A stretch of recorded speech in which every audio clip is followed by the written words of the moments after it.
साथियों, आप सबको मेरा जय भारत, जय मूल निवासी, जय संविधान। आज हमारे साथ जय भीम जो चैनल है हमारे यूट्यूब चैनल, उसमें आमंत्रित वक्ता है माननीय संजय मोहिते सर, जो वामसेप के राष्ट्रीय संगठन सचिव हैं। और उनसे हम आज भारत की जो व्यवस्था चल रही है वर्तमान में, उसके बारे में चर्चा करेंगे। मोहिते सर, आपका मैं जय भीम यूट्यूब चैनल पर स्वागत करता हूँ सर। धन्यवाद।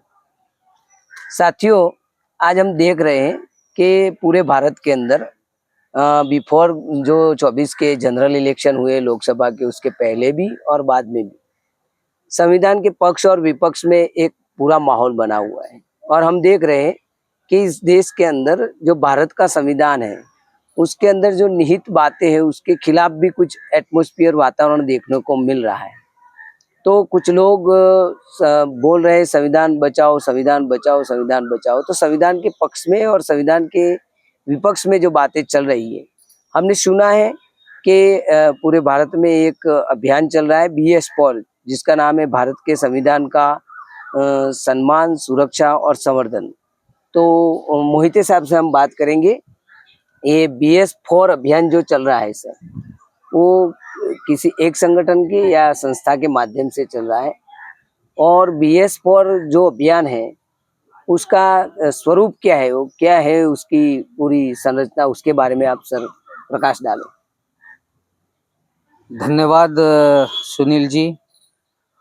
और सबसे पहले तो मैं जय भीम यूट्यूब चैनल का भी धन्यवाद करूंगा, जिसने ये साक्षात्कार के लिए मुझे निमंत्रित किया है। आपका जो सवाल है सुनील भाई कि BS4 अभियान क्यों शुरू किया गया और ये BS4 अभियान क्या है, तो BS4 अभियान ये एक एब्रिवेशन है और ये भारतीय संविधान, सम्मान, सुरक्षा और संवर्धन का एक अभियान है, जो भारत के संविधान के बारे में मूल निवासी बहुजन समाज को उसके प्रति आकर्षित करने में, उसमें जो मूल निवासी बहुजन समाज के हक और अधिकार है, जो मूलभूत अधिकार है, डायरेक्टिव प्रिंसिपल वो है, हमारे प्रतिनिधित्व के अधिकार है, ये सारा जो लेखा जोखा संविधान में है वो भारत के मूल निवासी बहुजन समाज को बताने का एक अभियान है। अच्छा, अब बोलिए सर। आप कहोगे कि क्या भारत की जनता को ये चीजें पता नहीं है? तो निश्चित रूप से आज जिस तरीके से संविधान को बचाने की बात हो रही है, उस बचाने की बात को हम लोगों ने टाल दिया है और हमने संविधान क्या है ये बताना शुरू किया है। अगर भारत की जनता को संविधान, भारत का संविधान क्या है, यही अगर पता नहीं होगा तो वो अपने हित की चीज को बचाने के आंदोलन में कभी नहीं आने वाले। तो हमने ऐसा सोचा 2018 में दिसंबर में से पहले कि भारत के संविधान के प्रति जो समाज की आस्था है, उस आस्था को बढ़ाया जाए। उस प्रक्रिया में संविधान का सम्मान, संविधान का संवर्धन और संविधान की सुरक्षा, मतलब ये चार चीजें हो गई। एक तो भारत का संविधान बताना, दूसरा उसका सम्मान क्यों करना चाहिए ये बताना, तीसरा उसका संवर्धन क्यों करना ये बताना, और चौथा उसकी सुरक्षा क्यों करना ये बताना। तो इस प्रक्रिया में संविधान लागू होकर 75 साल हो गए, और इन 75 सालों में देश की जनता आज भी अपने हक और हुकूक के लिए, अपने अधिकारों के लिए आज भी जूझ रही है। आज भी देश में ऐसे तबके हैं जो छोटी छोटी सुविधाओं से वंचित है। उन वंचित लोगों को ये भी नहीं पता है कि वो अपने हक और अधिकार लेने का उनका क्या तरीका रहेगा। और इस देश की शासक जातियां उनके हक और अधिकार बताने के लिए बिल्कुल तैयार नहीं है, जो कि संविधान में है। भारत का संविधान एक ऐसा दस्तावेज बन गया जो सिर्फ पढ़े लिखे लोग, उच्च शिक्षित लोग, या जिनका वास्ता भारत के संविधान से आता है, उन्हीं लोगों को ये चीज पता है। मगर संविधानकर्ताओं ने जिस तरीके से संविधान बनाया, उसमें उन्होंने 3 चीजों की गारंटी दी है। संविधान के माध्यम से पहली गारंटी ये दी कि सामाजिक लोकतंत्र को स्थापित करना। दूसरी गारंटी ये दी कि आर्थिक लोकतंत्र को स्थापित करना। और इन दोनों माध्यमों से राजनीतिक लोकतंत्र की प्रक्रिया को भी रूढ़ करना इस देश में, ये संविधानकर्ताओं का उद्देश्य था। उद्देश्य बड़ा सही था। इस उद्देश्य में हमने BS4 जो अभियान बनाया, उसमें हम ये लोगों को कहना चाहते हैं कि क्या इस देश के शासक जातियों ने सामाजिक लोकतंत्र को स्थापित करने का प्रयत्न किया? क्या इस देश के शासक जातियों ने आर्थिक लोकतंत्र स्थापित करने का प्रयत्न किया? क्या इस देश के लोगों ने राजनीतिक लोकतंत्र को स्थापित करने का प्रयत्न किया? ये 75 साल का ऑडिट करने वाला BS4 अभियान है। भारत के संविधान के साथ में 4 ऐसी चीजें जुड़ी है जो इस अभियान के माध्यम से हमने खोज के निकाली, जो मैं आपके सामने रखूंगा। भारत का संविधान किसको मदद करता है? वो यहाँ के अनुसूचित जाति, अनुसूचित जमाती, पिछड़े वर्ग के लोग और धर्म परिवर्तित अल्पसंख्यक, इन चारों तबकों को संरक्षित करती है, फायदा देती है। ये वो 4 तबके हैं। संविधान के मूल्य भी 4 है। पहला मूल्य है न्याय, दूसरा मूल्य है स्वतंत्रता, तीसरा मूल्य है समता, और चौथा सबसे महत्वपूर्ण मूल्य है जो अभी इस देश में लागू होना है, वो है बंधुता। संविधान किसके लिए? संविधान महिलाओं के लिए, संविधान बालकों के लिए, इस देश के युवा पीढ़ियों के लिए, इस देश के किसानों के लिए और इस देश के मजदूरों के लिए। संविधान से इन लोगों को क्या मिलना चाहिए? सबसे बेसिक चीज क्या मिलनी चाहिए? उनको मिलनी चाहिए शिक्षा, उनको मिलना चाहिए स्वास्थ्य, उनको मिलनी चाहिए संपत्ति और उनको मिलनी चाहिए संपदा।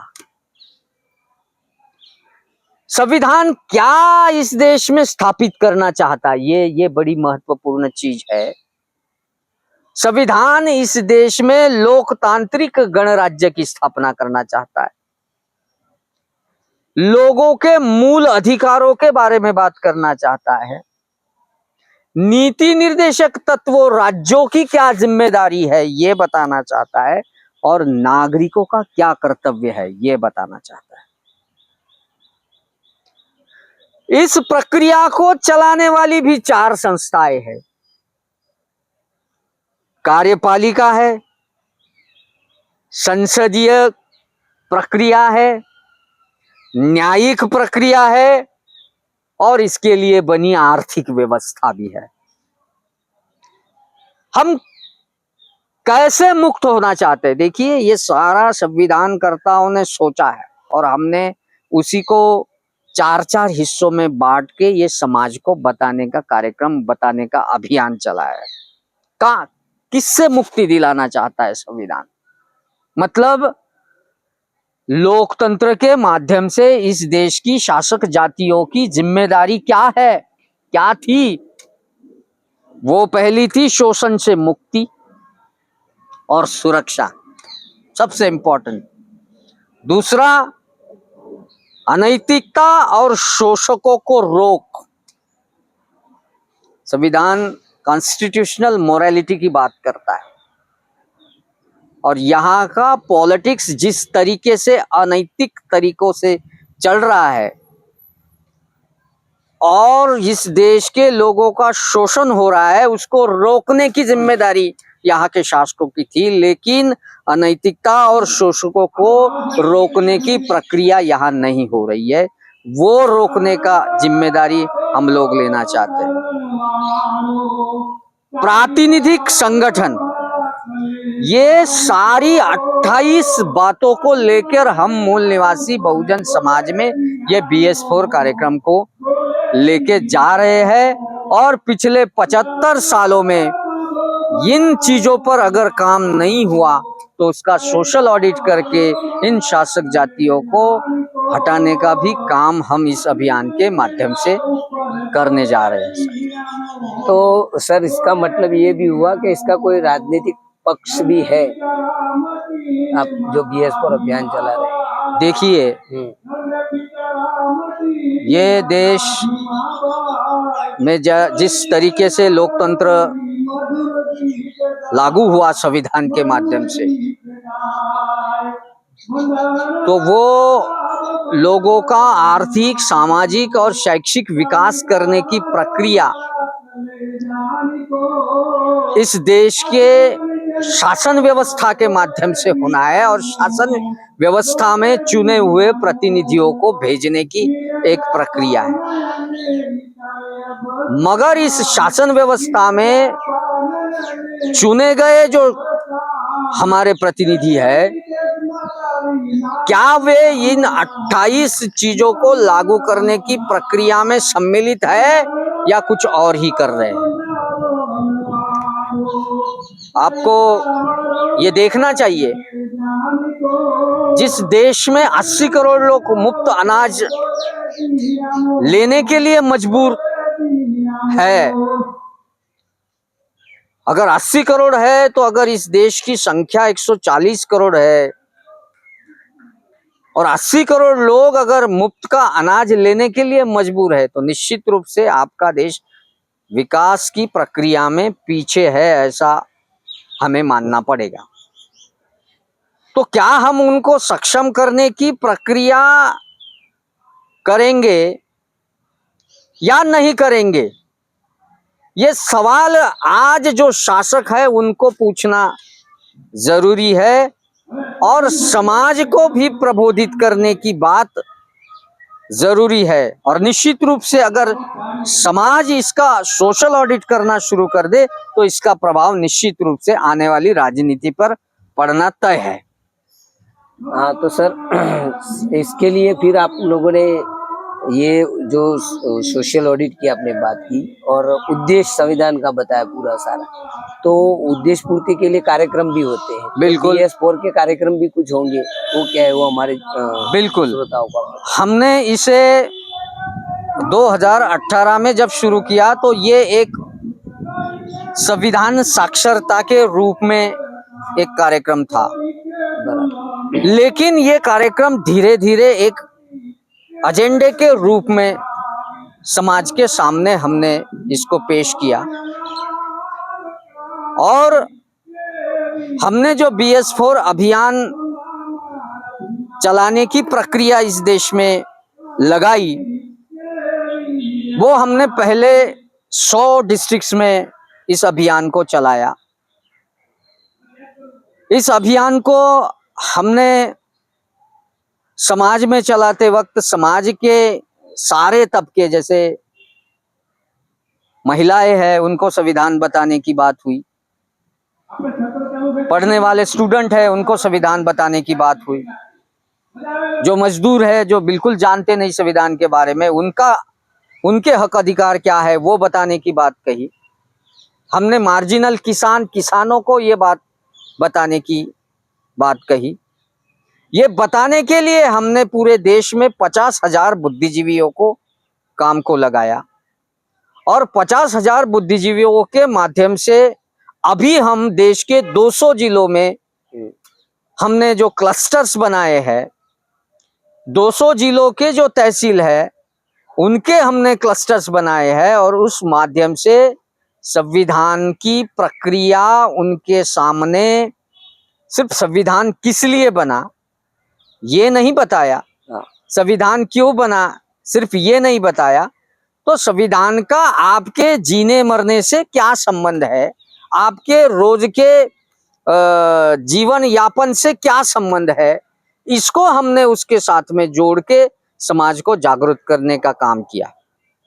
और फिर समाज से जो फीडबैक हमें आया, क्योंकि अभी 2024 में संविधान को लागू होने को 75 साल हो रहे हैं और 75 सालों में भी अगर इस देश का मार्जिनल किसान, इस देश का मजदूर, इस देश की शिक्षा नीति, इस देश की प्रतिनिधित्व की प्रणाली, इस देश की अन्य व्यवस्था जिसमें शिक्षा है, स्वास्थ्य है, ये सारी चीजें चरमराने की प्रक्रिया में आ गई है, तो ऐसी सिचुएशन में हमने 10 पॉइंट का एजेंडा इनको दिया है। सबसे पहले संविधान का जो स्पिरिट है वो इस देश में नेशनलाइजेशन की प्रक्रिया को लाना। दूसरा, इस देश में एक ही तरीके की शिक्षा प्रणाली हो, यूनिफॉर्म हो और वो फ्री हो। ये फ्री और यूनिफॉर्म एजुकेशन की पॉलिसी हम लोग समाज के सामने रख रहे हैं। तीसरा, इस देश की जो हेल्थ सिस्टम है उसका भी नेशनलाइजेशन करने का एजेंडा हमने रखा है।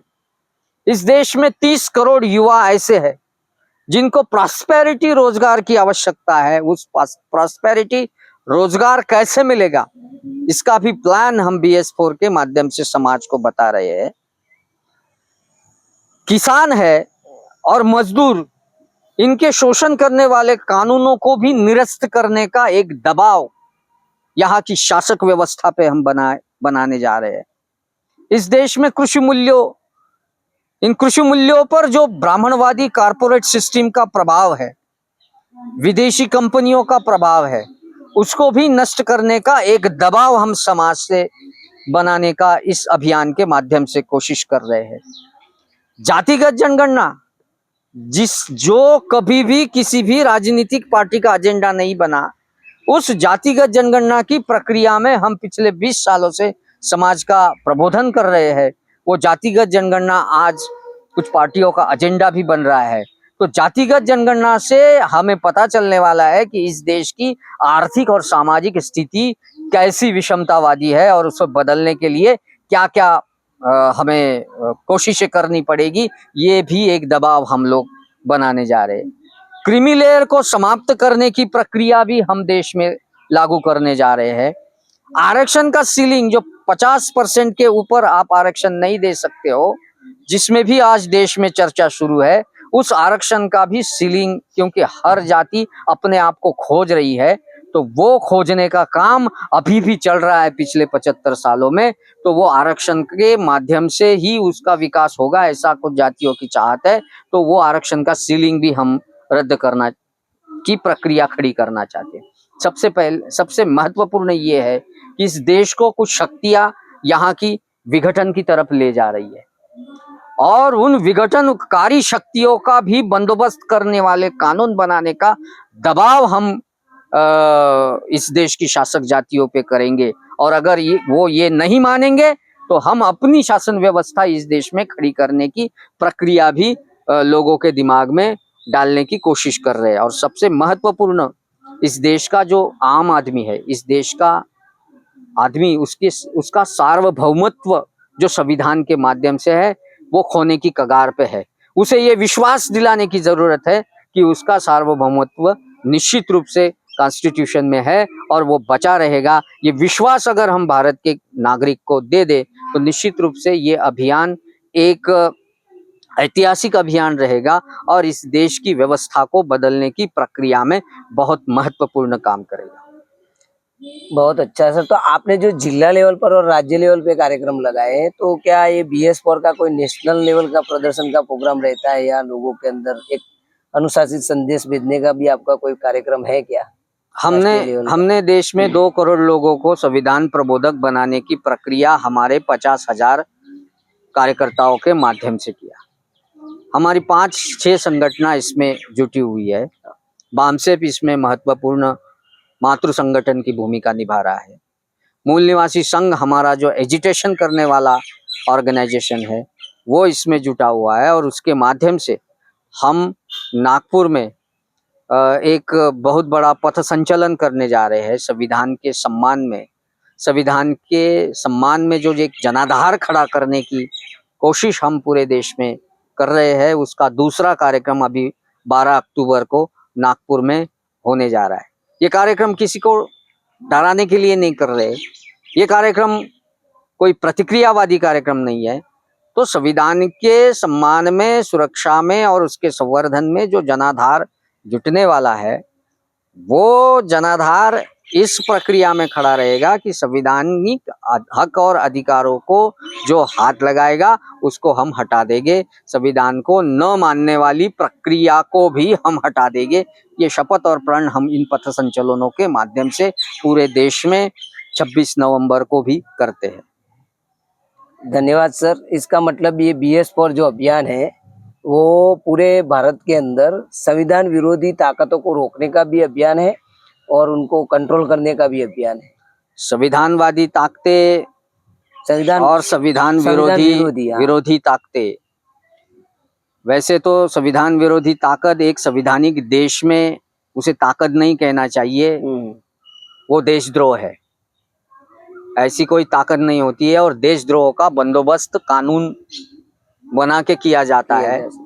इसलिए संविधान के विरोध में रहने वाले पर देशद्रोह का गुना दाखिल होना चाहिए, ताकि उन्हें ये सबक मिले, सीख मिले कि इस देश में लोकतंत्र की एक शक्ति है जो लोगों के पास है, और ये लोगों की शक्ति ये संविधान विरोधी छीनना चाहते हैं और अपनी व्यक्तिवादी शक्ति को स्थापित करना चाहते हैं। ये इस देश के जो बहुत बड़ा देश है, इसको चलाने की प्रक्रिया में ये एक खतरनाक चीज वो कर रहे हैं। लेकिन हम लोग संविधान की प्रक्रिया में उनके सार्वभौमत्व को संरक्षित करने की प्रक्रिया में एक तरफ से जनता को ही खड़ा करने वाला ये अभियान है। अगर जनता खड़ी हो जाती है तो फिर संविधान विरोधकों का सफाया होना तय है। धन्यवाद सर। तो आपके ये जो BS4 अभियान है, वो उसका अल्टीमेट मैसेज ये जाता है साथियों, जैसे हमने संजय मोहिते सर बामसेप के राष्ट्रीय संगठन सचिव को सुना, कि भारत के संविधान का सम्मान, सुरक्षा और संवर्धन करने का है और ये इनडायरेक्टली ये संदेश भी देता है कि इस देश की जो राजनीतिक कार्यप्रणाली है, न्यायिक है या फिर ब्यूरोक्रेसी है, इन सबको भारत के संविधान के मार्गदर्शन में रहकर ही काम करना है। लेकिन हम देख रहे हैं पिछले 77 सालों से कि भारतीय संविधान लागू होने के बाद बावजूद भी जो संविधान विरोधी ताकतें हैं उन्होंने भारत के संविधान के मार्गदर्शन में काम नहीं किया है। अगर किया होता तो इनके एक संगठन नहीं है, लेकिन काफी सर ने बताया 5 संगठन है और काफी और संगठनों ने भी इनको सहयोग किया होगा। अगर ये भारत के संविधान विरोधी ताकतें काम ना करती तो अभियान चलने वाला नहीं था। तो इस अभियान के जरिए हम आशा रखते हैं कि आने वाले समय में इस देश के अंदर भारत के संविधान में एक पूरा सामाजिक, राजनीतिक और आर्थिक और सारे समाज जीवन के जितने आयाम है उसका एक माहौल बनेगा। तो इस देश के अंदर जो स्वतंत्रता और बंधुता, न्यायपूर्ण व्यवहार की बातें चल रही है उसका भी समाज जीवन में स्थापन होगा। ये हमारी आपके अभियान से हमने जो निष्कर्ष निकाला है निकल रहा है सर। तो आपका धन्यवाद। जय भीम यूट्यूब में आने के लिए संजय मोहिते सर। धन्यवाद, धन्यवाद। जय भीम, जय भारत, जय संविधान।